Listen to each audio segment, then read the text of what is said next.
بسم اللہ الرحمن الرحیم۔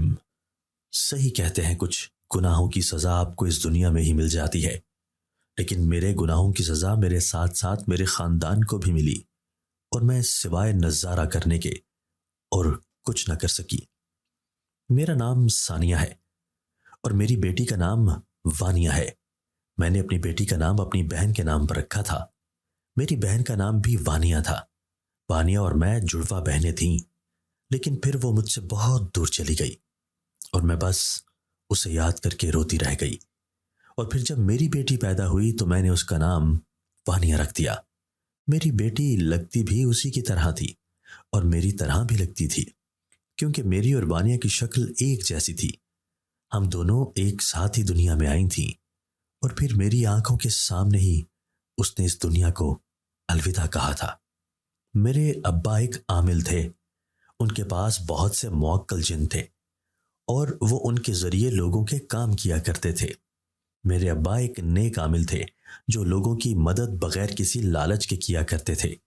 ہمارا پہاڑوں کے دامن میں لکڑی کا بنا خوبصورت سا گھر تھا، جہاں میں، میری اماں ابا اور وانیہ مزے سے رہا کرتے تھے۔ میرے ابا کی شہرت دور دور تک تھی اور لوگ روز دور دور سے میرے ابا کے پاس آتے تھے۔ ہمارے گھر ابا کے مریدوں کا رش لگا ہوتا تھا۔ میری اماں بھی بڑی ہی نیک عورت تھیں اور میری اور وانیہ کی پرورش بڑے ہی اچھے طریقے سے کی تھی۔ میں اور وانیہ تو جیسے یکجان دو قالب تھیں۔ ہم ایک جیسے کپڑے پہنا کرتی تھیں اور ہر شے ہمارے پاس ایک جیسی ہی ہوا کرتی تھی۔ اماں ہم دونوں بہنوں کی نظر اتارتے نہ تھکا کرتی تھیں کہ اتنے پیار کو کسی کی نظر نہ لگے، اور لگ بھی نہیں سکتی تھی۔ ہاں، کبھی کبھی امی ڈر جایا کرتی تھی کہ ہمارے ابا کا کام رزق والا ہے، جن قابو کرتے یا کوئی عمل کرتے ہوئے اثرات الٹے بھی ہو سکتے ہیں، اور سنا تھا اثرات الٹے ہو کر عالم کے بچوں پر بھی ہو سکتے ہیں۔ اس لیے دوران عمل اماں مجھے اور وانیہ کو لے کر کمرہ بند کر دیا کرتی تھی تاکہ کوئی بھی عمل ہم تک نہ پہنچ سکے۔ اور مجھے اور وانیہ کو تجسس ہوا کرتا تھا کہ یہ سب کیا ہے جس سے اماں ہمیں دور دور رکھتی ہیں، اور ابا نے بھی سختی سے منع کر رکھا تھا کہ جب وہ عمل کر رہے ہوں تو مجھے اور وانیہ کو ان کے کمرے میں نہ آنے دیا جائے، کیونکہ ابا کہتے تھے عمل کے دوران وہ بہت سی طاقتوں کے بیچ گھرے ہوتے ہیں، اور ایسے میں عمل الٹا ہو کر ابا کو یا کمرے میں موجود کسی دوسرے شخص کو نقصان ہو سکتا تھا۔ کہتے ہیں جڑواں لوگوں کی شکلیں ایک جیسی ہو سکتی ہیں، لیکن سوچ ایک جیسی نہیں ہو سکتی۔ میری اور وانیہ کی سوچ کسی حد تک ایک جیسی ہی ہوا کرتی تھی، لیکن زیادہ تر باتوں پر ہمارے درمیان اختلاف ہی ہوتا تھا۔ ہم دونوں جیسے جیسے بڑی ہو رہی تھیں، ہم دونوں کا تجسس بڑھ رہا تھا، اور ہم دونوں یہ جاننے کی کوشش کرنا چاہتی تھیں کہ ابا کس طرح کا عمل کرتے ہیں۔ ہمیں یہ کوئی دلچسپ سا کھیل لگتا تھا کہ ابا کئی کئی دن تک اکیلے بیٹھے کچھ نہ کچھ پڑھتے رہتے تھے، اور پھر ان کے پاس اتنی طاقت ہوتی تھی کہ وہ لوگوں کے مسئلے حل کر لیا کرتے تھے، اور بدلے میں لوگ کبھی زیورات تو کبھی ڈھیر ڈھیر پیسے ابا کے پاس رکھ کر چلے جایا کرتے تھے۔ ابا ان پیسوں اور زیورات میں سے تہائی حصہ اپنے پاس رکھنے کے بعد باقی ساری رقم اور زیورات غریبوں میں بانٹ دیا کرتے تھے۔ مجھے تو یہ اچھا نہیں لگتا تھا کہ ابا اپنے لیے تھوڑا سا رکھتے تھے اور زیادہ بانٹ دیتے تھے۔ مجھے سب کچھ چاہیے ہوتا تھا، لیکن پھر اماں سمجھاتی تھیں کہ دوسروں کی مدد کرنے میں ہی دونوں جہانوں کی بھلائی و کامیابی، اور میں ہاں میں سر ہلا دیا کرتی تھی۔ اور اگر اس کے بعد بھی مجھے ابا سے بغض ہوتا کہ وہ کیوں سب کچھ بانٹ دیتے ہیں، تو وانیہ مجھے سمجھانے لگتی تھی۔ وہ بھی سوچ کی بہت اچھی تھی، اور حیرت انگیز طور پر میں اس کی بات جلد ہی سمجھ جایا کرتی تھی۔ ایک بار ابا کے پاس ان کی ایک مرید آئی تھی۔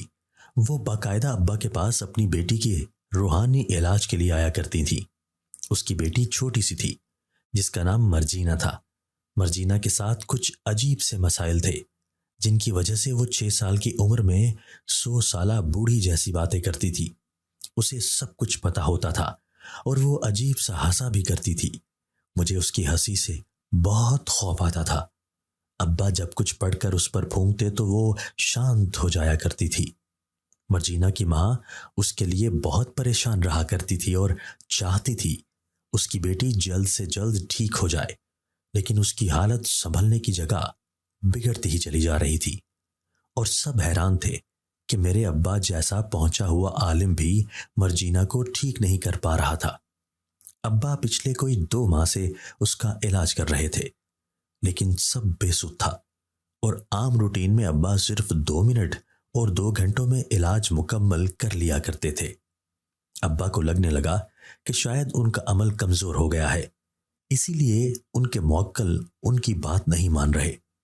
انہوں نے مرجینا کی ماں سے وعدہ کر لیا تھا کہ وہ 3 روز تک دن رات عمل کر کے اپنے موکلوں کو منا کر مرجینا کو ٹھیک کرنے پر مجبور کر دیں گے۔ اور جب میں نے اور وانیہ نے اس دن روزہ عمل کے بارے میں سنا تو ہمارے اندر ان عملیات کو جاننے کا شوق پیدا ہوا، اور ہم دونوں نے ابا سے ضد کی، لیکن ابا نے بہت سختی سے منع کر دیا، اور تب ہم نے کچھ اور پلاننگ کرنے کا سوچا۔ میں اور وانیہ اسی تجسس میں بڑی ہوئی تھی کہ ابا کے پاس کون سی طاقتیں ہیں۔ اس وقت ہم دونوں 15 سال کی تھیں۔ ہمارا تجسس حد سے بڑھ چکا تھا۔ ہم نے سوچ لیا تھا کہ ہم جان کر رہیں گے۔ ہم دونوں انتظار کرنے لگیں کہ کب ابا 3 روزہ عمل شروع کریں، اور ہم چپکے سے ابا کے عملیات والے کمرے میں پہنچ کر ابا کے موکلوں کو دیکھیں۔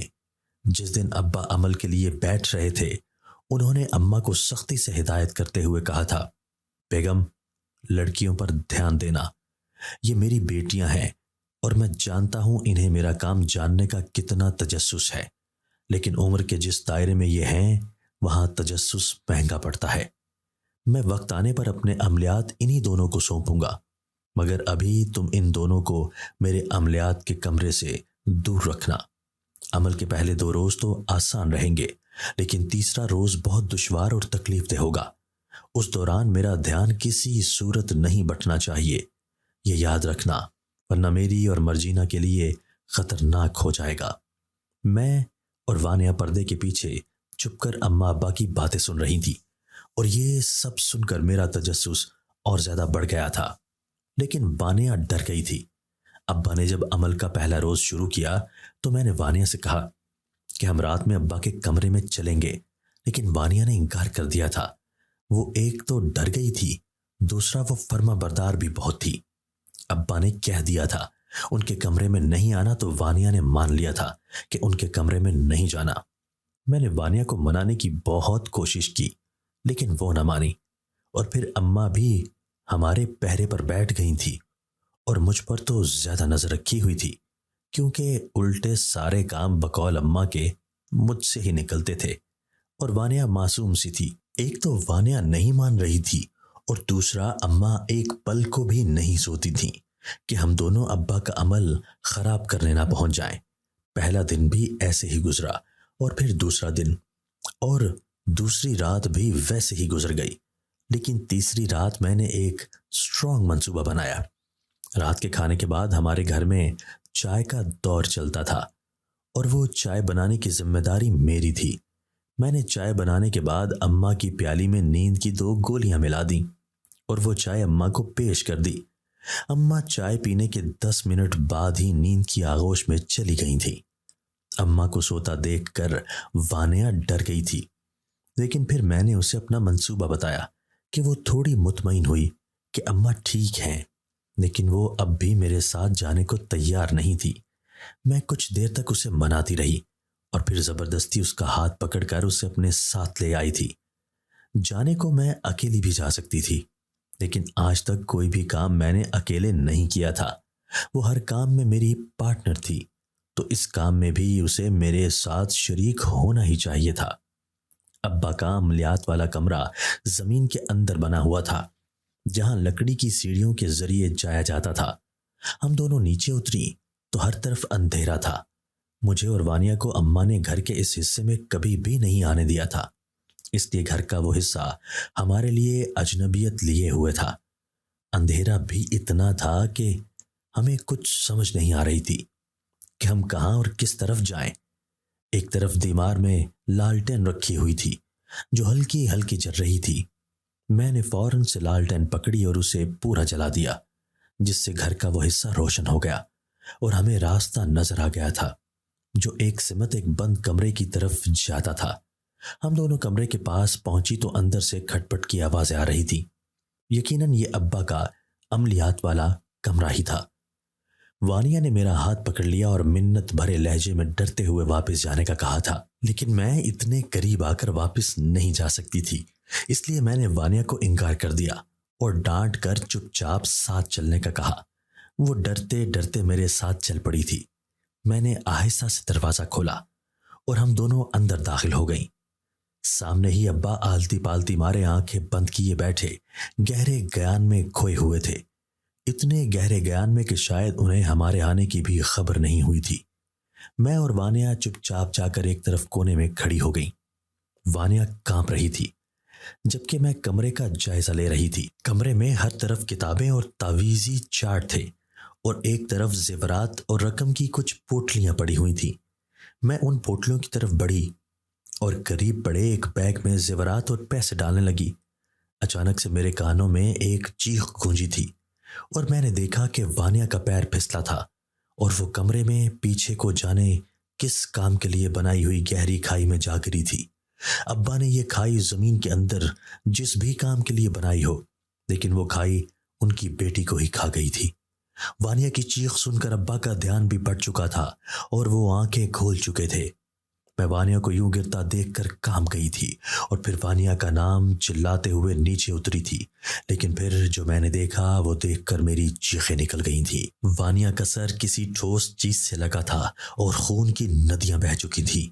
وانیہ مر چکی تھی۔ یہ سب دیکھ کر میرے رونگٹے کھڑے ہو گئے تھے، میرے منہ سے آواز بھی نہیں نکل رہی تھی۔ مجھے اپنی جان کی فکر لگی تھی اور میں اٹھ کر اوپر کی طرف بھاگی، لیکن سامنے کا منظر دیکھ کر میرے پاؤں کے نیچے سے زمین نکل گئی۔ میں خوف سے تھر تھر کانپنے لگی تھی۔ میرے تجسس نے سب کچھ برباد کر دیا تھا۔ وانیہ کی چیخ سے ابا کا دھیان ٹوٹ گیا تھا، جس کا سارا نقصان ابا کو ہوا تھا۔ وہ جن طاقتوں کو قابو میں کرنے کی کوشش کر رہے تھے انہوں نے ہی ابا کو پکڑ لیا تھا۔ ابا ہوا میں لٹک رہے تھے اور یوں تڑپ رہے تھے جیسے کسی نے ان کا گلا پکڑ رکھا ہو، اور پھر دیکھتے ہی دیکھتے ابا کی سانسیں میرے سامنے ختم ہو گئی تھیں۔ میں نے اپنی ساری ہمت یکجا کی اور بیگ اٹھایا اور وہاں سے بھاگ کھڑی ہوئی۔ میں جانتی تھی آج مجھ سے ایک بہت بڑا گناہ سرزد ہو گیا ہے۔ اوپر آ کر میں بھول گئی تھی کہ اندر اماں بھی سوئی ہوئی ہیں۔ میں دروازے کی طرف بھاگی اور پھر گھر سے نکلتی ہی چلی گئی۔ گھر سے نکل کر میں مسلسل بھاگتی رہی تھی۔ میرے جوتے کہیں راستے میں ہی رہ چکے تھے اور میرے پاؤں لہو لہان ہو چکے تھے۔ وہ پہاڑی علاقہ تھا، اس لیے مجھے وہاں سے اترنے میں بہت دشواری اور تکلیف ہو رہی تھی، لیکن اپنی جان بچانے کے لیے میں رک نہیں رہی تھی۔ میں بھاگتی ہی چلی جا رہی تھی اور پھر بھاگتے بھاگتے میں پہاڑ سے اتر کر سڑک پر پہنچ چکی تھی۔ میری سانس پھول چکی تھی اور خوف سے میرا گلا سوکھ چکا تھا، لیکن آنکھوں کے سامنے جب کچھ دیر پہلے والے منظر گھومنے لگتے تو جان بچانے کے لیے ہمت جمع ہو جاتی تھی اور پھر میں بھاگنے لگتی تھی۔ سڑک پر بھاگتے بھاگتے میں بہت دور آ گئی تھی جب سامنے سے ایک تیز رفتار گاڑی آ گئی۔ گاڑی کی جلتی بتیوں نے میری آنکھوں کو اندھا کر دیا تھا اور پھر میں اس تیز رفتار گاڑی سے زور سے ٹکرائی اور میری آنکھوں کے سامنے اندھیرا چھانے لگا تھا اور پھر ہوش و خرد کی دنیا سے بیگانہ ہوتی چلی گئی۔ دوبارہ جب مجھے ہوش آیا تو میں ہسپتال میں بستر پر تھی۔ میرے سر پر پٹی بندھی ہوئی تھی اور بازو میں ڈرپ لگا ہوا تھا۔ مجھے ہوش میں آتا دیکھ کر نرس مسکرائی اور خوشی سے دوڑتی ہوئی ڈاکٹر کو بلانے لگی تھی۔ تھوڑی دیر بعد ایک نوجوان ڈاکٹر اندر آیا اور مجھے دیکھ کر مسکراتے ہوئے نئی زندگی کی مبارکباد دی۔ میں حیران ہوئی کہ وہ لوگ ایسے کیوں مسکرا رہے ہیں جیسے میں صدیوں بعد اٹھی ہوں، اور تب مجھے پتہ چلا کہ میں پچھلے 5 سال سے کوما میں تھی۔ سب ڈاکٹرز میری طرف سے ہوش میں آنے کی امید کھو چکے تھے، لیکن صرف وہ نوجوان ڈاکٹر رضوان تھا جس نے امید نہیں کھوئی اور میرا علاج کرتا ہی رہا تھا، اور اسی کی کوششوں سے میں صحت یاب ہو گئی تھی۔ چونکہ میں کافی عرصہ کوما میں رہی تھی اس لیے مجھ پر گزرے واقعات مجھے صحیح سے یاد نہیں تھے۔ ڈاکٹر رضوان نے بتایا کہ میں انہیں سڑک پر بے ہوش اور زخمی ملی تھی۔ میں جس گاڑی سے ٹکرائی تھی وہ گاڑی والا مجھے زخمی چھوڑ کر ہی بھاگ گیا تھا، جب ڈاکٹر رضوان کا وہاں سے گزر ہوا اور انہوں نے مجھے فوراً سے ہسپتال پہنچایا۔ جب مجھے ہسپتال لایا گیا تو میری حالت بہت خراب تھی اور میرے بچنے کی کوئی امید نہیں تھی، لیکن پھر بھی ڈاکٹر رضوان نے میرا علاج کیا، اور جب میں کوما میں چلی گئی تب بھی میرے بچنے کی کوئی امید نہیں تھی، لیکن ڈاکٹر رضوان نے میری امید نہ ہاری اور مجھے نئی زندگی دی تھی۔ میں ان کی بہت احسان مند تھی، اور جب میں ہسپتال سے ڈسچارج ہوئی تو انہوں نے مجھے ایک بیگ دیا جو انہیں بے ہوشی کی حالت میں میرے پاس سے ملا تھا۔ انہوں نے وہ بیگ محفوظ جگہ رکھا تھا۔ میں ہسپتال سے نکلی تو میرے پاس رہنے کے لیے کوئی جگہ بھی نہیں تھی۔ میں نہیں جانتی تھی کہ مجھے کہاں جانا ہے، اور تب بھی ڈاکٹر رضوان ہی میری امید بنے تھے۔ وہ میرے پیچھے آئے تھے اور مجھے اپنا فلیٹ رہنے کے لیے دیا تھا اور خود اپنے دوست کے ساتھ رہنے لگے تھے۔ میں ڈاکٹر رضوان کی بہت مشکور تھی، لیکن میں کب تک ان کے احسانات لے سکتی تھی، اس لیے میں نے خود کچھ کرنے کا سوچا تھا۔ میں پہاڑوں میں پلی بڑی تھی تو کچھ اور نہ کہہ سکی۔ اماں نے کھانا پکانے میں ماہر کیا ہوا تھا اور مجھے ہر قسم کا دیسی کھانا بنانا آتا تھا، اور ایسا آتا تھا کہ کھانے والے انگلیاں چاٹتے رہ جاتے۔ مجھے اپنا گھر، اماں، ابا اور وانیہ بہت یاد آتی تھی، لیکن مجھ سے سب کچھ دور ہو چکا تھا، اور یہ سب میری ہی وجہ سے ہوا تھا۔ اب میری زندگی میں صرف ایک لفظ کاش ہی رہ گیا تھا کہ کاش میں اس روز وانیہ کو لے کر عملیات کے کمرے میں نہ جاتی تو آج زندگی کتنی مختلف ہوتی۔ وہ سب میری زندگی تھے، لیکن زندگی سے چلے گئے تھے، اور ان کے جانے کے بعد بھی مجھے جینا تو تھا۔ سو میں نے کام کرنے کا سوچا، اور بہترین کام وہی ہوتا ہے جو آپ کو آتا ہے، اور پھر مجھے کھانا پکانا آتا تھا۔ سو میں نے اپنا ریسٹورانٹ کھول لیا، اور شروعات ہی میں نے بڑے پیمانے کے لگژری ہوٹل سے کی تھی، اور پھر میرے کھانوں کی دھوم دور دور تک پہنچ گئی تھی۔ ہر کوئی ہمارے شہر بس میرے ہوٹل سے کھانا کھانے آتا تھا۔ کچھ سالوں میں ہی مجھے اور میرے ہوٹل کو لوگ جاننے لگے تھے۔ میں ایک ورکنگ وومن بن چکی تھی، اور زندگی مصروفیات میں الجھ کر پچھلے تمام غم بھول چکی تھی۔ میں بہت اچھے سی اپنی زندگی اپنی کامیابیوں میں کھو کر جی رہی تھی، اور ابھی تو مجھے لگ رہا تھا کہ میں جی رہی ہوں، ورنہ پہاڑوں پر تو بے مقصد ہی زندگی گزار رہی تھی میں۔ لوگ پرسکون ہونے کے لیے پہاڑوں کی طرف جاتے ہیں، لیکن مجھے لگنے لگا تھا کہ سکون صرف اور صرف شہر اور یہاں کی زندگی میں ہے۔ زندگی ہر طرح سے اچھی اور کامیاب گزر رہی تھی، اور میں اپنا گھر لے کر ڈاکٹر رضوان کا گھر چھوڑ چکی تھی۔ اور پھر ایک دن ڈاکٹر رضوان نے مجھ سے شادی کی خواہش کا اظہار کیا تھا۔ میں سن کر کافی خوش ہوئی تھی، کیونکہ میں قسمت کی دھنی نکل آئی تھی۔ خوشیاں بھاگ بھاگ کر خود میری گود میں آ رہی تھی، اور ساری کائنات مجھ پر مہربان ہو چکی تھی۔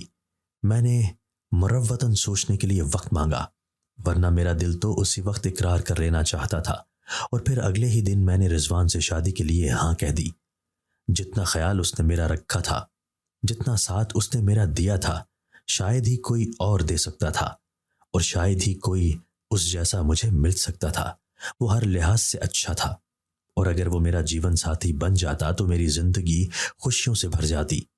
میں نے شادی کے لیے ہاں کی تو رضوان کی خوشی کی انتہا نہ رہی۔ رضوان کے ماں باپ نہیں تھے، وہ اکیلا ہی رہتا تھا، اس لیے اس کی اور میری شادی کی ساری تیاریاں اس کے دوستوں نے کی تھی، اور بہت ہی شاندار تیاریاں کی تھی۔ بہت دھوم دھام سے میری اور رضوان کی شادی ہوئی تھی، اور میں ایک بار پھر سے رضوان کے گھر آ گئی تھی، لیکن اس بار میرا پورا حق تھا، کیونکہ وہ میرے شوہر کی چھوٹی سی جنت تھی، اور میرے لیے تو کل دنیا تھی۔ رضوان شادی سے پہلے جتنا اچھا تھا، شادی کے بعد اس سے بھی زیادہ اچھا ثابت ہوا تھا۔ وہ مجھ سے بہت محبت کرتا تھا اور میرا بہت خیال رکھتا تھا۔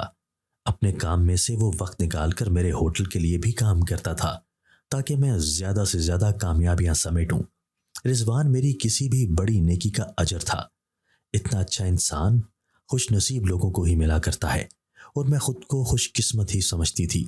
اور پھر ایک ننھی سی پری نے ہماری زندگی میں آ کر ہمیں مکمل کر دیا۔ وہ مجھے بالکل وانیہ کی طرح لگتی تھی، سو میں نے اپنی بیٹی کا نام وانیہ رکھ دیا۔ قدرت نے مجھے ہر طرح سے مکمل کر دیا تھا، لیکن ایک روز پھر اچانک سے میری ساری خوشیاں تباہ ہو گئی تھی۔ میری قسمت مجھ سے روٹھ گئی تھی، اور اس دن مجھے خود سے زیادہ بدقسمت پھر کوئی نہ لگا تھا۔ میری ساری خوش نصیبی پل بھر میں ریت کے ذرات بن کر بکھر گئی تھی اور میں چاہتے ہوئے بھی کچھ نہیں کر پائی تھی۔ میں اپنی آنکھوں کے سامنے اپنی زندگی کو خود سے دور جاتا ہوا دیکھ رہی تھی۔ میرا اختیار صرف اور صرف رونے پر ہی تھا۔ میرے ساتھ ہوا ہی کچھ ایسا تھا۔ ہوا کچھ یوں تھا کہ ایک روز رضوان معمول کے مطابق اٹھ کر ہسپتال کے لیے تیار ہوا، اور روزانہ کی طرح اس دن میں نہ اس کے ساتھ جاگی تھی اور نہ ہی اسے دروازے تک الوداع کہنے آئی تھی، کیونکہ میری اور اس کی چھوٹی سی لڑائی ہو چکی تھی، جس کے بعد ہم دونوں کی ناراضگی چل رہی تھی۔ لیکن مجھے کیا پتا تھا رضوان یوں مجھ سے دور چلا جائے گا۔ ابھی رضوان کو گئے صرف گھنٹہ ہی ہوا تھا کہ گھر کا لینڈ لائن بجنے لگا، اور پھر جو خبر میرے کانوں تک پہنچی وہ سن کر میرے پیروں تلے سے زمین نکل گئی۔ فون ہسپتال سے تھا۔ رضوان کو زخمی حالت میں ہسپتال پہنچایا گیا تھا۔ کسی نے اسے گولی مار دی تھی۔ میں روتی چیختی ہسپتال پہنچی تھی، لیکن وہاں اس سے بھی زیادہ بری خبر میری منتظر تھی۔ رضوان مر چکا تھا۔ میرا محبوب شوہر، میرا رضوان مر چکا تھا، اور میں بس دیکھتی ہی رہ گئی تھی۔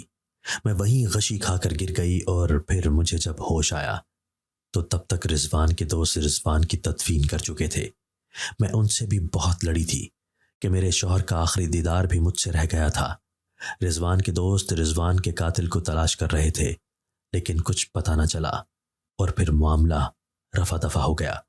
میں بھی کچھ عرصہ رونے دھونے کے بعد زندگی کی طرف لوٹ آئی تھی، اور اپنی ساری توجہ اپنی بیٹی وانیہ اور اپنے ہوٹل پر لگا دی تھی۔ کہتے ہیں کہ کسی کے جانے سے زندگی رکتی نہیں، اور سچ ہی کہتے ہیں۔ رضوان کو کھو دینے کے بعد بھی میری زندگی رکی نہیں، اور چلتی ہی چلی گئی، چلتی ہی چلی گئی، اور کئی برس بیت گئے۔ میرے سر میں چاندی چمکنے لگی، اور میری وانیہ بڑی ہو گئی۔ وہ 18 سال کی ہونے والی تھی۔ اس کی تمام عادات و اطوار بالکل وانیہ جیسی ہی تھی۔ شاید نام کا اثر تھا، ورنہ میری بیٹی وانیہ نے میری بہن وانیہ کو کہاں دیکھا تھا۔ وانیہ کی 18ویں سالگرہ منانے کا اہتمام میں نے بہت دھوم دھام سے کیا تھا، اور شہر بھر سے لوگ شہر بھر کی مشہور شیف کی بیٹی کی سالگرہ پر آئے تھے اور ڈھیروں تحفے لائے تھے۔ جب سالگرہ کا ہنگامہ ختم ہوا تو ہم نے گفٹس کھولنے شروع کیے، جب میری نظر ایک عجیب و غریب گفٹ باکس پر پڑی جسے میری بیٹی کھول رہی تھی، اور پھر اس عجیب و غریب گفٹ باکس سے عجیب و غریب سی گڑیا نکلی تھی۔ گڑیا کو دیکھ کر میری بیٹی کی آنکھیں خوشی سے چمکنے لگی تھی، اور مجھے حیرانگی ہوئی جب میری بیٹی نے تمام تحفوں کو ٹھکرا کر وہ گڑیا اپنے پاس رکھ لی۔ میری بیٹی کو گڑیوں سے کبھی کوئی دلچسپی نہیں رہی تھی، تو اچانک سے وہ اس گڑیا میں جانے کیوں دلچسپی دکھا رہی تھی۔ خیر، میں نے اس بات کو زیادہ نوٹ نہیں کیا اس وقت، لیکن میں صحیح معنوں میں تب چونکی جب میں نے اپنی بیٹی کو روزانہ ایک پیالہ دودھ کمرے میں لے جاتے ہوئے دیکھا، اور میرے پوچھنے پر میری بیٹی نے بتایا کہ وہ گڑیا کو پلا رہی ہے۔ میں تو ڈر گئی کہ جانے میری بیٹی کو کیا ہو گیا ہے۔ وہ روز دودھ لے جایا کرتی تھی، اور کسی کو بھی کمرے میں نہیں آنے دیتی تھی، اور اس کے بعد کمرے سے کسی بچے کے رونے کی آوازیں آنے لگتی تھیں، اور میرے جانے پر خاموش ہو جاتی تھی۔ میں نے اس سارے معاملے کے بارے میں جاننے کا سوچا، اور اپنی بیٹی کے کمرے میں چھپ گئی۔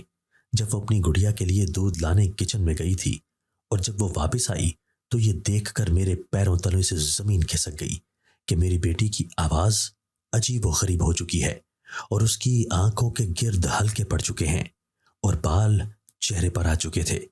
اس نے دودھ کا پیالہ اٹھایا اور گڑیا کو پلانا شروع کر دیا، اور گڑیا وہ دودھ پینے کے بعد ناچنے لگی تھی، اور زور سے کبھی رونے تو کبھی ہنسنے لگتی۔ تب مجھ پر آسمان ٹوٹ پڑا، کیونکہ میں اس گڑیا کو پہچانتی تھی۔ وہ مرجینا کی ہنسی تھی۔ اس گڑیا کی باتیں بھی مرجینا کی بول چال کی سی تھی۔ مجھے کچھ سمجھ نہیں آ رہی تھی، میں کیا کروں؟ ڈر کے مارے میرے پسینے چھوٹ رہے تھے، اور اسی وقت جس صوفے کے پیچھے میں چھپی تھی وہ صوفہ ہوا میں اڑنے لگا تھا، اور یہ سب میری بیٹی اپنی انگلیوں کے اشارے سے کر رہی تھی، اور زور زور سے ہنسنے لگی تھی، اور ہنستے ہنستے رونے لگی تھی۔ اور پھر اس نے میری ایک ایسے رات سے پردہ اٹھایا کہ میں کانپ گئی۔ وانیہ کی روح میری بیٹی میں گھس چکی تھی، اور پھر میرے ماضی کے کارنامے وانیہ کی روح نے میرے منہ پر دے مارے تھے، جنہیں میں ہمیشہ کے لیے چھپا چکی تھی۔ برسوں پہلے وانیہ کی موت حادثاتی نہیں تھی، اسے میں نے دھکا دے کر گرایا تھا۔ میں وانیہ کو مارنے کے ارادے سے عملیات والے کمرے میں نہیں لے کر گئی تھی، بلکہ میں تو ابا کے پاس موجود طاقتوں کو قابو کرنے کا طریقہ سیکھنے گئی تھی۔ میں وانیہ کی جڑواں تھی، لیکن میری سوچ اس سے مختلف تھی۔ میری سوچ ابا سے بھی مختلف تھی۔ مجھے طاقت بھی چاہیے تھی اور دولت بھی، لیکن ابا نے اپنے بعد اپنے عملیات میری جگہ وانیہ کو دینے کا فیصلہ کیا تھا، کیونکہ میں ابا کو من کی سچی نہیں لگتی تھی۔ اور جب عملیات والے کمرے میں نے زیورات اور رقم اٹھانی چاہی تو وانیہ نے مجھے ٹوکنا شروع کر دیا، اور میں نے وانیہ کو دھکا مار کر وہ سب ایک بیگ میں بھر دیا۔ مجھے نہیں پتا تھا وہ مر جائے گی۔ میں تو اسے لینے نیچے اتری تھی، لیکن وہاں وانیہ کی لاش دیکھ کر میں ڈر گئی تھی۔ جب میں بھاگ کر اوپر آئی تو میں نے ابا کو مرتے ہوئے دیکھا۔ میں ڈری ضرور تھی، لیکن میرے فریبی دل کو سکون آیا تھا، کیونکہ اس شخص کو میں من کی سچی نہیں لگتی تھی۔ اور پھر اپنی ماں کو بھی میں جان بوجھ کر مرنے کے لیے چھوڑائی تھی، کیونکہ اسے بھی وانیہ معصوم اور میں چڑیل لگتی تھی۔ اس رات میں نے چائے میں نیند کی دوا کی مقدار بھی زیادہ کر دی تھی، جس کی وجہ سے مجھے لگا کہ اماں بھی نہیں رہی ہوگی۔ میری زندگی 5 سال کوما میں رہنے کے بعد ٹھیک ہو گئی تھی۔ میں نے ابا کے عملیات کے کمرے سے لائے ہوئے تمام زیورات بیچ ڈالے اور اس سے اپنا کام بڑے پیمانے پر شروع کر کے اپنا نام اور مقام بنایا۔ لیکن اب وانیہ لوٹ آئی تھی، مگر کیسے؟ میں اسی کشمکش میں تھی کہ میری بیٹی نے میری طرف ایک گلدان پھینکا، جس سے میں بال بال بچی۔ میں بھاگ کر کمرے سے باہر آئی تو آگے 2 آنٹیاں کھڑی تھیں، جن میں سے ایک میری ماں تھی اور دوسری مرجینہ کی۔ میرے منہ سے بے ساختہ یہ الفاظ نکلے، اماں تم زندہ ہو؟ وہ بولی ہاں، پر تم تو مجھے مرنے کے لیے چھوڑ آئی تھی۔ تمہاری لالچ اور گھٹیا ذہنیت کی وجہ سے میں نے اپنی پھول سی بیٹی کو کھو دیا اور بیوہ ہو گئی، اور مرجینہ مر گئی۔ میں حیران تھی کہ مرجینہ کی موت سے میرا کیا تعلق؟ تب مرجینہ کی ماں بول پڑی، جس دن تو نے اپنی بہن کو قتل کیا اسی وقت میں اپنی بیٹی کے ساتھ عمل کروانے آئی تھی، کیونکہ مرجینہ کی حالت بہت بگڑ گئی تھی۔ جب میں وہاں پہنچی تو سارا منظر دیکھ کر روح کام گئی۔ موکل جنات نے نہ صرف تمہارے نیک باپ کو مار ڈالا، بلکہ میری آنکھوں کے سامنے میری بیٹی بھی مجھ سے چھین لی، اور یہ سب ہوا تیری وجہ سے۔ وہ رونے لگی۔ میری ماں کو بچانے والی بھی مرجینہ کی ماں تھی۔ مجھے بدلے کی آڑ میں ان دونوں نے کسی عامل کی مدد سے وانیہ اور مرجینہ کی روحوں کو واپس بلایا، جو اسی کمرے میں بند تھیں جہاں دونوں کی موت ہوئی تھی۔ وانیہ اور مرجینہ دونوں کی روحیں بدلے کے لیے بے سکون تھیں۔ مرجینہ اور وانیہ کے دکھ ایک جیسے تھے تو بے سکونی بھی ایک جیسی تھی، تو دونوں نے مل کر اپنا بدلہ لینے کا فیصلہ کیا تھا اور چلی آئی تھی۔ وانیہ کی روح نے میری طرف غصے سے دیکھا اور پھر مجھے اٹھا کر میرے اونچے بنگلے سے نیچے پھینک دیا۔ نیچے گرتے ہوئے مجھے مرجینہ اور وانیہ کے کہکوں کی آواز سنائی دی تھی۔ وہ دونوں پرسکون ہو چکی تھی، کیونکہ میری ویسی ہی موت ہو گئی جیسی میں نے وانیہ کو دی تھی۔ میری برائی اور لالچ کا انجام ہو چکا تھا۔ دوستو، اگر آپ کو آج کی ہماری یہ ویڈیو پسند آئی ہے تو اسے لائک کیجئے اور اسے اپنے پیاروں کے ساتھ شیئر ضرور کیجئے گا۔ اور ہاں، اگر آپ نے ابھی تک ہمارا چینل سبسکرائب نہیں کیا تو ہمارا چینل سبسکرائب کر دیجئے اور بیل آئیکن بھی پریس کر دیجئے، تاکہ ہماری ہر نئی آنے والی ویڈیو آپ کو بر وقت مل سکے۔ اللہ حافظ۔